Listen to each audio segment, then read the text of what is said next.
Kính chào quý vị và các bạn. Quý vị đang cùng theo dõi chương trình Nối kết yêu thương do Đài Truyền hình Thành phố Hồ Chí Minh phối hợp cùng Quỹ tài trợ Vinacapital thực hiện. Thưa quý vị và các bạn, trong nhiều năm qua, hưởng ứng cuộc vận động vì những trái tim trẻ thơ có hoàn cảnh gia đình nghèo khó, bất hạnh, bị bệnh tim bẩm sinh, đang từng giờ từng phút đối diện với những hiểm nguy. Chương trình Nhịp tim Việt Nam của Vinacapital Foundation đã được hình thành và đến nay đã tài trợ phẫu thuật miễn phí cho hơn 3.400 trẻ em trên khắp mọi miền đất nước. Cùng với việc làm ấy, chương trình Nối kết yêu thương do Vinacapital phối hợp với HTV thực hiện, với mong mỏi đây sẽ là một diễn đàn nhỏ để cộng đồng gắn kết hơn với cuộc vận động đầy ý nghĩa này của nhà nước và cộng đồng, nhằm làm giảm bớt những mảnh đời bất hạnh. Chương trình không chỉ giới thiệu những hoàn cảnh nghèo khó mà còn khắc họa sự vươn lên của các em trong học tập, lao động, đồng thời cũng giới thiệu những tập thể, những cá nhân và doanh nghiệp tâm huyết đã và đang góp một phần nhỏ cùng toàn xã hội giải quyết căn cơ tình trạng này. Và để mở đầu chương trình, xin được kính mời quý vị và các bạn cùng theo dõi một thông tin cộng đồng.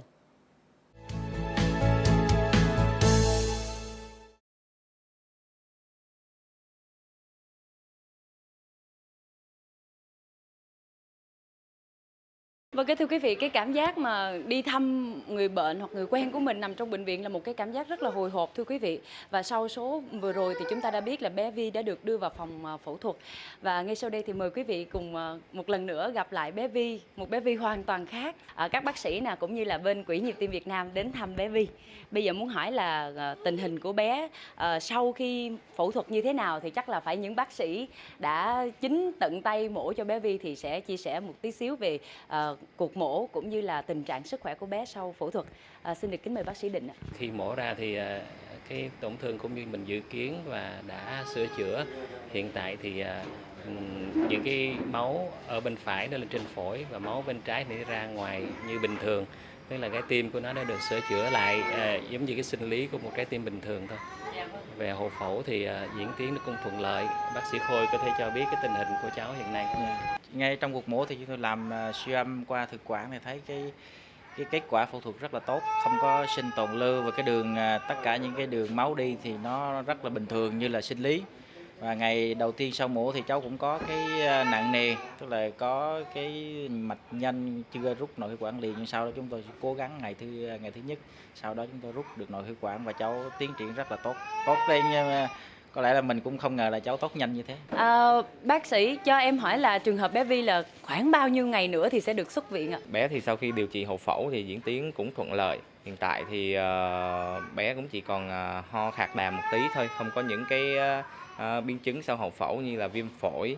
Thì theo tình hình thuận lợi như vậy thì có thể là chúng tôi sẽ siêu âm kiểm tra lại ngày mai hoặc ngày mốt và sau đó thì bé có thể xuất viện được. Mình làm chương trình ấy, thì cái điều mà vui nhất đó là nghe bà nội với lại mẹ của bé nói một cái câu rất là đơn giản thôi là tôi mừng quá cô ạ, tôi mừng quá cô ạ. Thì với những người làm chương trình mà tài trợ cho em bé được mổ ấy, thì đó là những cái lời mà chúng tôi sẽ nhớ mãi và là động lực rất là lớn để cho mình làm cho nhiều em bé khác nữa. Hôm nay là cháu của mẫu tim nay cũng thành công, vậy giờ nhà tài trợ giúp đỡ cho cháu với nhờ bác sĩ giúp đỡ cho cháu, nay cháu khỏe là giờ bà nội Thủ Quy không biết cái gì hơn, giờ cảm ơn các nhà tài trợ với bác sĩ, cảm ơn nhiều.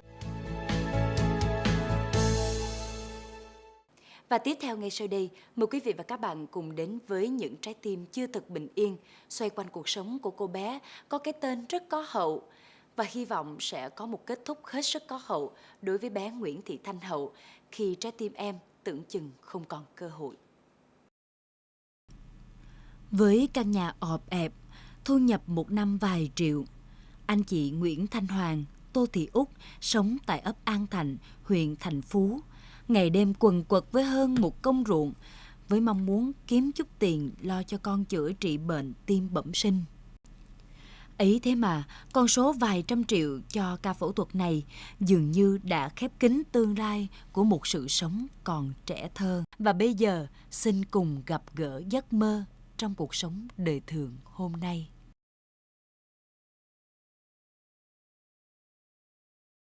Vâng, thưa quý vị, mỗi cuộc đời, mỗi số phận của một em bé bị bệnh tim bẩm sinh là hoàn toàn khác nhau. Và trong chương trình ngày hôm nay thì chúng tôi mời cả đoàn cũng như là mời tất cả quý vị khán giả, chúng ta sẽ cùng đến với một cuộc đời như vậy.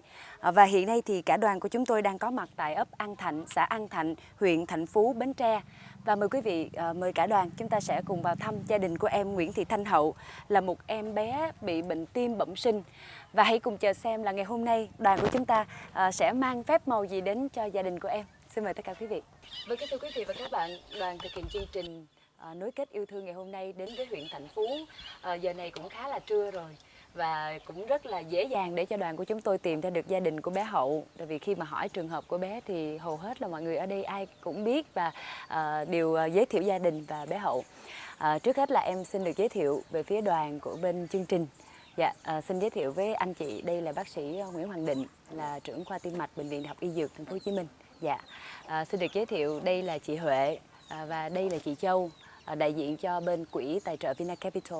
Và xin được giới thiệu đây là chị Hiếu, đại diện bên Hội Bảo trợ Bệnh nhân nghèo, người tàn tật và trẻ mồ côi của tỉnh Bến Tre. Đây là gia đình của anh Hoàng, chị Út và bé Hậu. Có quà cho con.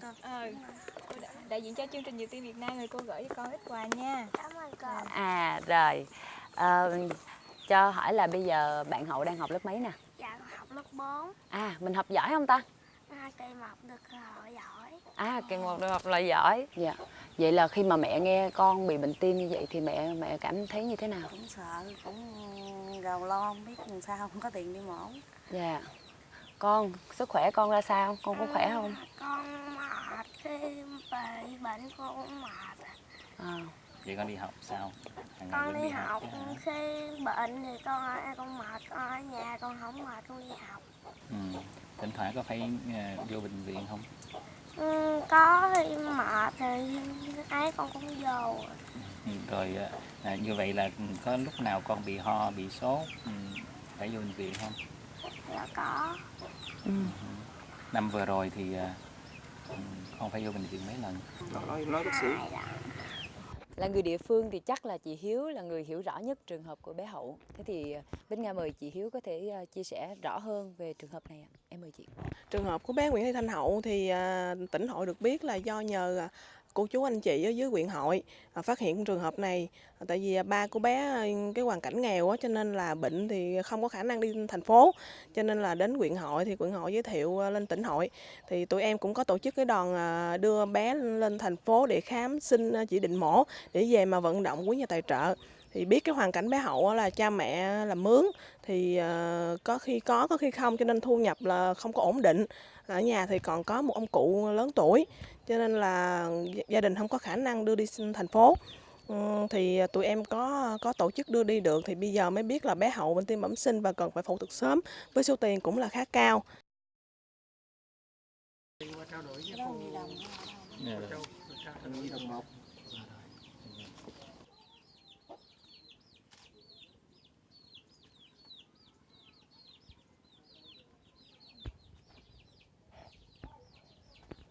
Dạ thưa bác sĩ, là sau khi mà thăm khám cho bé cũng như là xem qua hồ sơ bệnh án thì bước đầu bác sĩ có thể kết luận về trường hợp của bé Hậu như thế nào ạ? Cháu Hậu năm nay 10 tuổi, cháu bị một cái bệnh tim bẩm sinh là thông liên nhĩ.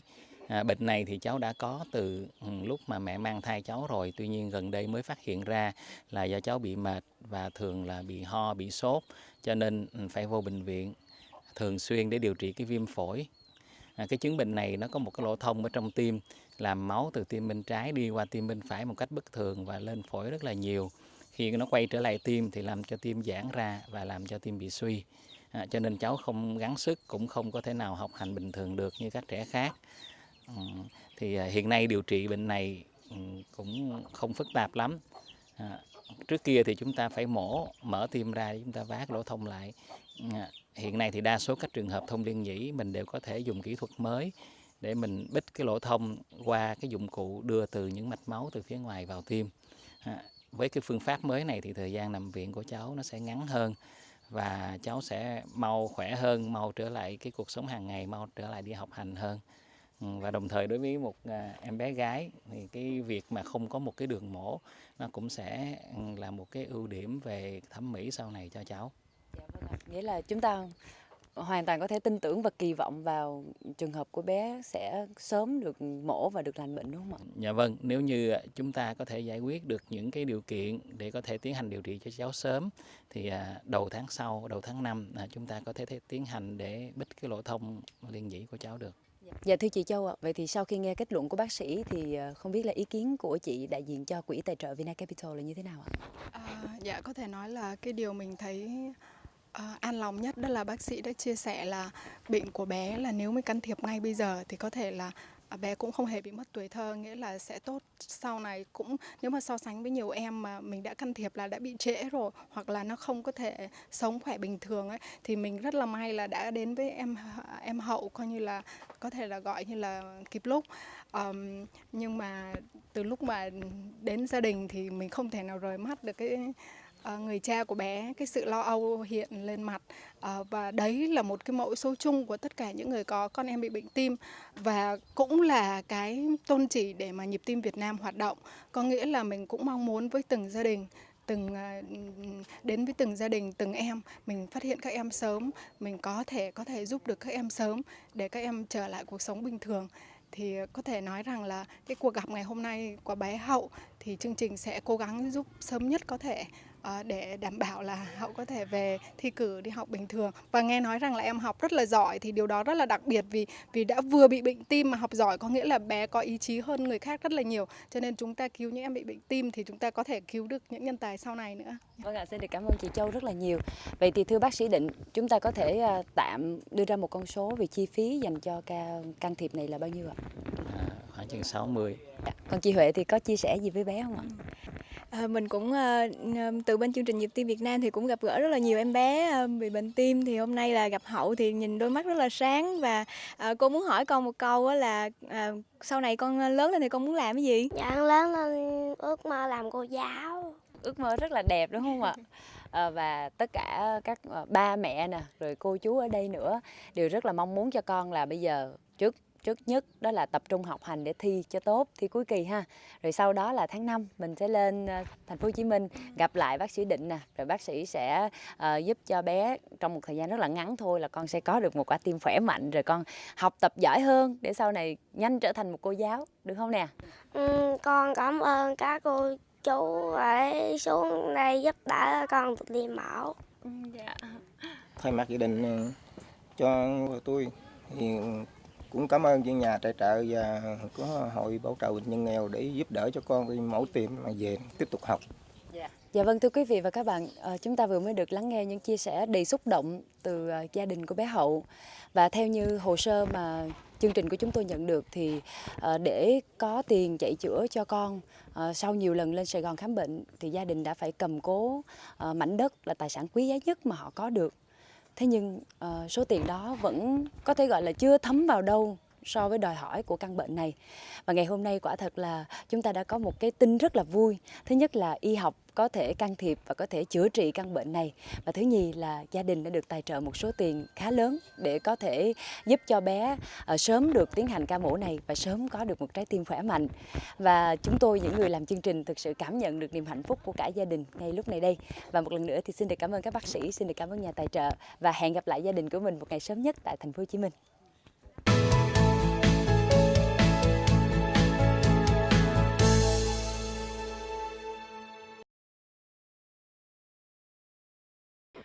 Vâng, kính thưa quý vị, chúng ta lại được gặp nhau tại Bệnh viện Đại học Y Dược Thành phố Hồ Chí Minh và ngày hôm nay là trường hợp của em Thanh Hậu. Thưa quý vị, cũng tại cái giường bệnh này, cũng tại căn phòng này thì ca đầu tiên là trường hợp của bé Thảo Vi đã thành công. Và đó cũng chính là cái động lực để mà ngày hôm nay chúng tôi quay trở lại với một cảm xúc thực sự rất là tin tưởng và rất là kỳ vọng vào trường hợp của em Thanh Hậu, một cô bé rất là xinh xắn, rất là dễ thương thưa quý vị. Là bé Hậu thì cháu có một cái bệnh dị tật tim bẩm sinh là thông liên nhĩ. Thì cái thông liên nhĩ này nó rất khá là lớn và cái vị trí của nó nằm ở sát cái rìa, cho nên và cái luồng thông, vì cái lỗ thông nó rất là lớn cho nên nó gây giãn cái tim của cháu rồi, cho nên nó gây ảnh hưởng đến cái hoạt động bình thường của cháu, nó có triệu chứng suy tim. Do đó chúng tôi quyết định phải can thiệp hoặc là bằng mổ hoặc là bằng cái nôm na là qua nội soi. Thì sáng nay chúng tôi sẽ cố gắng sẽ làm cái đường can thiệp trước. Nếu như mà thành công thì cháu có thể ngày mai cháu ra viện được. Thì cũng mong á là giống như bác Khôi đã nói là bé chỉ cần can thiệp và sẽ thành công ngay cái can thiệp đầu tiên, và với một cái bé gái xinh xắn như thế này thì chỉ cần can thiệp thôi thì mình cũng hy vọng là chỉ không cần một vết sẹo nào nữa trên ngực của các em mà em vẫn khỏe. Cũng đặt hy vọng ngay chỗ bác sĩ y dược của Đại học thành phố để ca phẫu thuật đầu tiên thành công cho cháu mau về nhà trường để học tập. Vâng, kính thưa quý vị và các bạn, một lần nữa thì cánh cổng phòng phẫu thuật cũng đã được đóng lại. Và tất cả những gì mà chúng ta cần phải làm bây giờ là sẽ cùng hồi hộp và hy vọng vào sự thành công từ ca mổ này.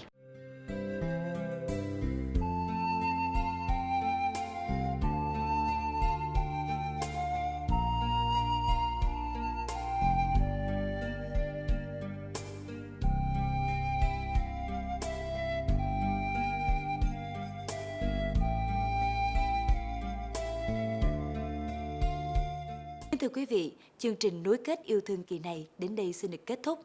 Thay mặt những người thực hiện chương trình, chân thành cảm ơn quý vị và các bạn đã quan tâm theo dõi. Xin chào và hẹn gặp lại trong chương trình kỳ sau. 100% đóng góp của bạn vào Nhịp tim Việt Nam sẽ được sử dụng trực tiếp giúp phẫu thuật cho trẻ em nghèo bị bệnh tim bẩm sinh. Mọi chi tiết xin liên hệ số 24 Nguyễn Thái Bình, quận 1, thành phố Hồ Chí Minh. Điện thoại 08 3827 8787. Website nhịp tim việt nam.org.